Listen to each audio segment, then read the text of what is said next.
جی کہ یہ بین الاقوامی سازش ہے کس کی؟ دنیا کے تمام ممالک کی ماں سوا روس کے. بس روس اب ہمارا دوست ہے جس نے ابھی S-400 شیلڈ دی ہے بھارت کو. وہ ہمارا دوست اور باقی پوری دنیا ہمارے خلاف سازش کر رہی ہے. سبحان ربی اللہ. میں کیا کہہ سکتا ہوں. ناظرین ہماری گفتگو جاری ہے. ایک مختصر سے کمرشل بریک کا وقت ہوا ہے. ملتے ہیں اس وقفے کے بعد.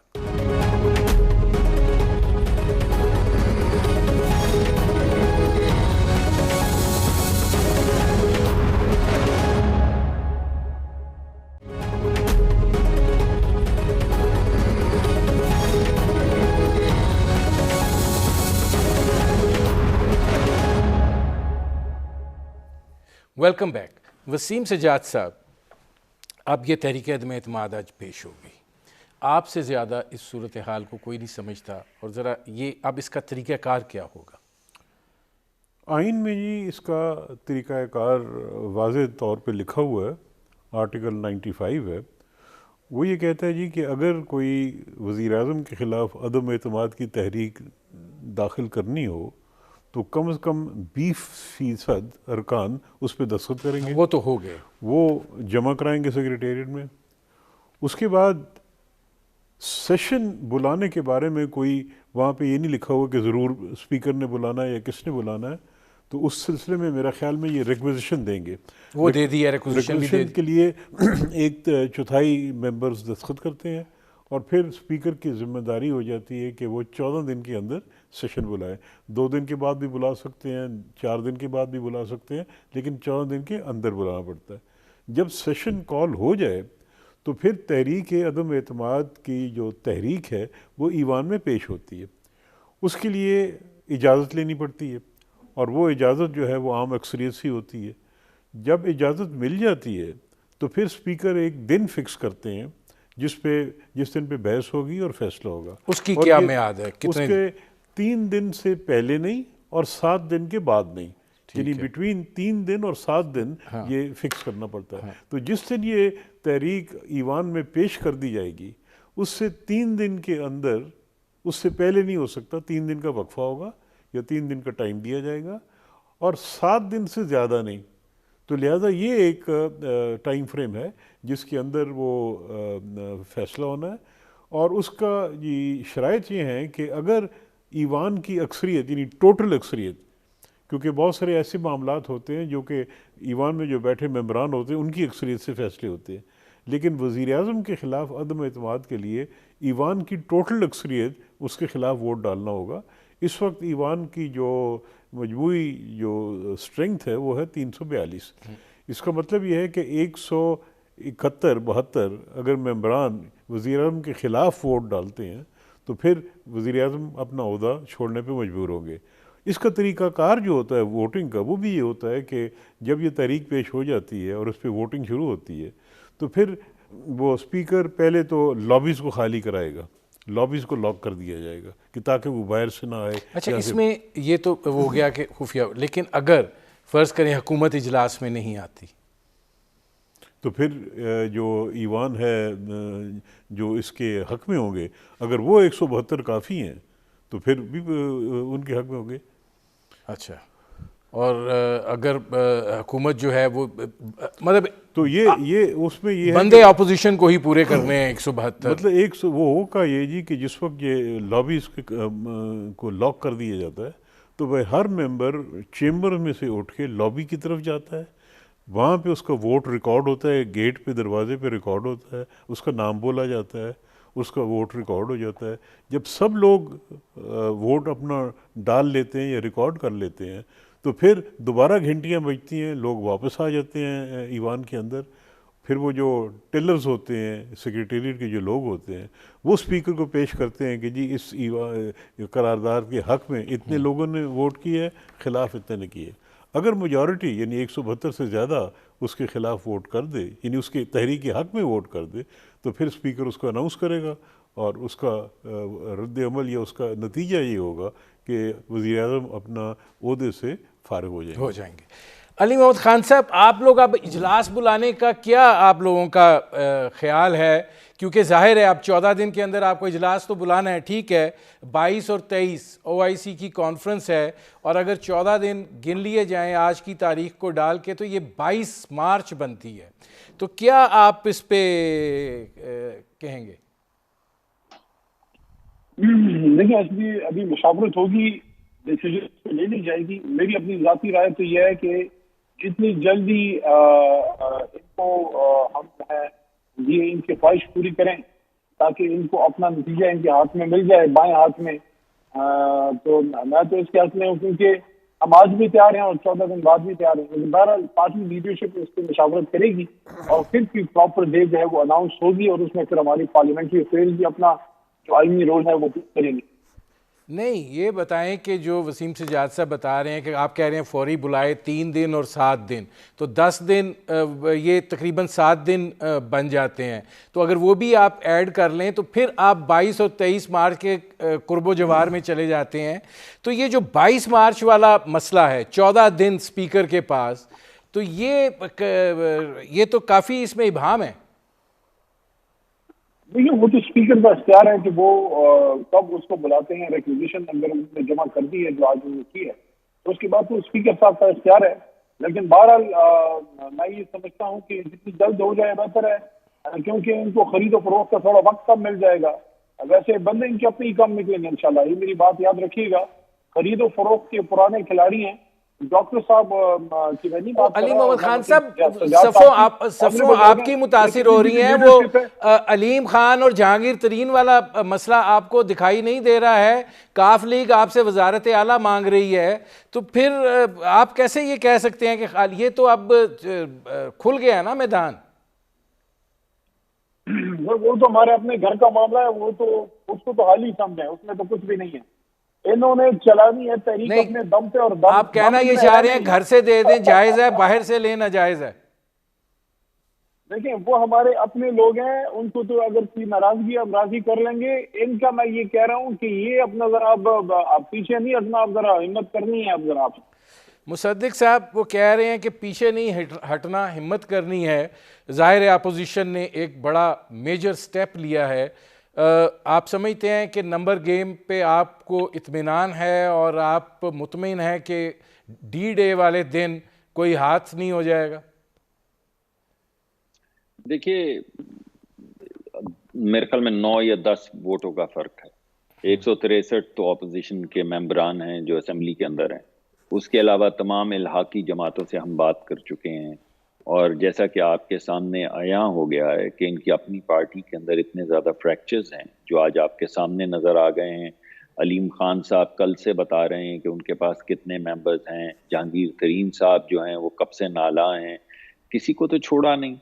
کسی کو 1 سال قید، کسی کے بچوں کے اوپر مقدمات، یعنی جس سے خائف ہوئے اسے گھر تک چھوڑ کر آئے. رانا ثناء اللہ پہ 25 کلو ہیروین. اس دن وزیر اعظم کو میں سن رہا تھا، انہوں نے کہا کہ اگر میں بچ جاؤں گا تو چھوڑوں گا. میں بڑی دیر تک بیٹھا سوچتا رہا کہ کسے نہیں چھوڑیں گے. کیا رانا ثناء اللہ کے اوپر 25 کے بجائے 50 لیکن مصدق صاحب یہاں ایک سوال ہے، یہ جو آپ نے بات کی ہے ٹھیک ہے، اپوزیشن دیوار سے بھی لگی، جیلیں بھی گئیں، سب کچھ جو بھی کہا گیا، لیکن اب آپ یہ کیلکولیشن میں ہے کہ اگر یہ تحریک عدم اعتماد ناکام ہو جاتی ہے تو اس کے مضمرات اور اثرات کیا ہوں گے؟ کیا مضمرات ہوں گے آپ بتائیے؟ مجھے تو کوئی اس کے مضمرات نہیں نظر آتے. پہلی بات تو یہ ہے کہ اپوزیشن کا کام کیا ہے. اپوزیشن کا کام یہ ہے کہ جو بھی بل، جو بھی بجٹ، جو بھی معاملہ حکومت لے کر آئے اس کا ایک تنقیدی جائزہ لے، اور اگر کسی بھی طرح سے غربت جو ہے وہ بڑھنے سے نہ رکے، کسی بھی طریقے سے پارلیمان کے اندر بھی باہر مہنگائی کا جو بوجھ ڈالا جا رہا ہے لوگوں پہ وہ طوفان نہ رکے، ان امپلائمنٹ، بے روزگاری جس طرح پھیل رہی ہے وہ پوری نہ ہو، ختم نہ ہو. آپ کیمرہ موڑ لیں، آپ نے میری طرف کیا ہوا، اس کو موڑ کے اپنے کیمرہ کے جو کیمرہ مین ہیں جو 30-35 ہزار روپے لیتے ہیں ان کی طرف موڑ لیں اور ان سے پوچھیں ان کا گھر پورا پڑتا ہے.